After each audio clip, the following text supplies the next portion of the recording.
Matricule 314159265359. Mission: archivage des données paranormales et surnaturelles. Dossier classifié numéro 2. Titre: Phénix. Nom latin Phénos immortalis.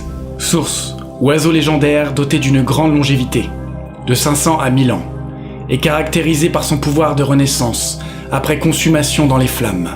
Depuis des siècles, le phénix représente pour les humains un symbole de renaissance spirituelle. Il incarnait le pouvoir purificateur du feu, le principe femelle du yin pour les Chinois, la grâce impériale et l'élégance, l'immortalité et la résurrection, la pureté et la piété. Il est aujourd'hui éteint, il y a environ 500 ans. Sa fin comme son origine reste mystérieuse. Répartition géographique: Inde centrale avec des migrations en Égypte. Description: ressemblance avec un très grand aigle. Envergure: 2,50 m à 3,50 m. Au plumage rouge et or, aux ailes arc-en-ciel et aux pattes écarlates. Alimentation: on suppose que le phénix s'alimentait en filtrant sa subsistance, en utilisant un mécanisme d'extraction, comme les créatures marines et le plancton. Mécanisme: lorsque le phénix sent sa faim venir, il migre vers l'Occident, puis jusqu'au Liban.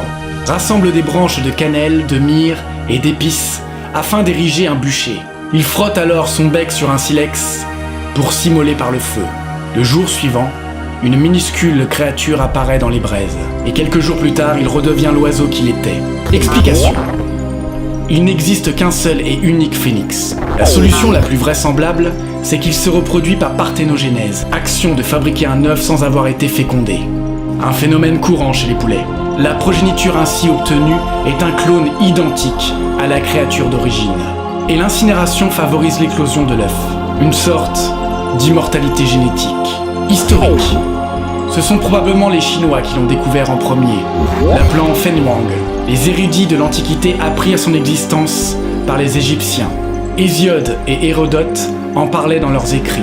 On retrouve des documents attestant de son apparition chez les Perses, les Grecs et les Romains. Disparition du phénix.